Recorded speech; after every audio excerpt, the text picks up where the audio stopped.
Hello and welcome to Bed Talks. You know what fascinates me? How we spend so much time trying to change our lives while completely ignoring one thing quietly shaping it every day. Our words, which are our focus. And that, honestly, where our energy leaks without us even noticing. There is a quote often attributed to Bruce Lee: "Don't speak negatively about yourself, even as a joke. Your brain doesn't know the difference. What you repeat becomes your reality." That sounds like Instagram motivation, right? But it's actually brain mechanics. Not magic, not manifestation, just wiring. And once you notice it, you can't unsee it. For example, recently I was chatting with a friend about hormone therapy. I have asked, "So what are you taking? How it's going?" And she said something like, "I'm just rubbing something into my midge." And I froze. Because that's your body. You literally live there. Lifetime lease, no cancellation option. Why are you talking about it like it's some random object? But we all do it. I'm falling apart. I'm fat. I'm stupid today. I am basically a fossil fuel now. And we laugh. Meanwhile, brain is like, new identity accepted, updating system. Because the brain loves efficiency. Repeat something enough, it stopped questioning. And sometimes humor becomes our emotional helmet. I do agree. I had a conversation with my therapist recently. I was telling a story that wasn't exactly comfortable, and I started laughing. She asked, "Why are you laughing?" I stumbled and said, "Because if I don't laugh, it will hurt." Totally human. I understand humor protects. But if everything becomes a joke about yourself, eventually the joke becomes your internal dialogue. And then people wonder, why am I tense? Why am I insecure? Why am I exhausted emotionally? Because you're micro-criticizing yourself daily. No weekends, no days off. That inner critic, full-time employee, never on vacation, probably unionized. And this connects directly to something even bigger: focus. Because once you notice how you speak about yourself, you start noticing what you actually paying attention to. Did you ever decide you want a red stroller? Suddenly it's everywhere. Or green car. Boom, the whole city went eco overnight.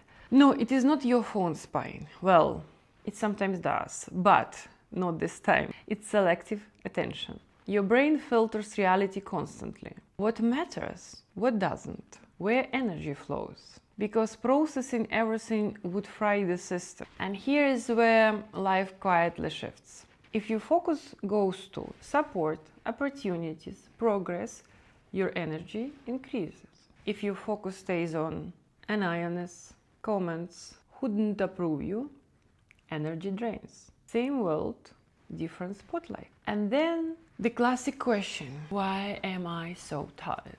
Because you weren't working. You were mentally chewing. And that exhaustion hits differently. After real work, body tired, mind calm. After overthinking, everything tired.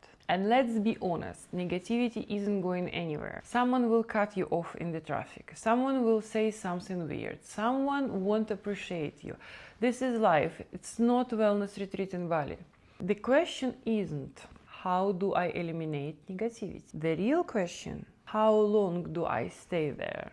If it's 5 seconds, it's reaction. 5 hours, a habit. 5 years, personality. And yes, that part is a choice. Not easy choice, but choice. And that connects to something people rarely admit openly: self-worth. When it lives inside you, support feels nice, but it's not oxygen. When it doesn't, every like is validation. Every comment feels like performance review. And honestly, that drains more energy than most jobs. Freedom starts quietly. You enjoy appreciation, but you don't depend on it. Huge difference, isn't it?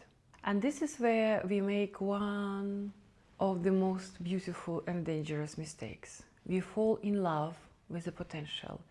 Not reality, potential in relationship, potential in teams, potential in project. He says, "Hi, and she already married him mentally, had 3 kids and chose cat names. Come on, don't act innocent. You've been there, done that. So did I. It is not stupidity. It is the focus. You look ahead so much, you stop seeing what's happening here and now. It's red flags. Don't confuse it with decoration. And maturity, real maturity, is actually very simple and very difficult. Seeing people as they are now, not who they could become, who they used to be, who you imagine them, just here and now, without illusions, without bitterness. That balance is an adult life. And it brings us back to words, again, as a full circle. Because words anchor focus. How you speak shapes what you notice. If you say daily something like, I'm exhausted, life is heavy, everything sucks, your brain politely collects evidence. It doesn't argue with management, but shift slightly. Yes, it's tough, but what can I do differently? Yes, my body is changing, but it is still mine. Yes, people are complex, and I choose where I invest my energy. Then energy comes back, not fake positivity, grounded awareness. And honestly, the conclusion is simple. Focus isn't about thinking positive.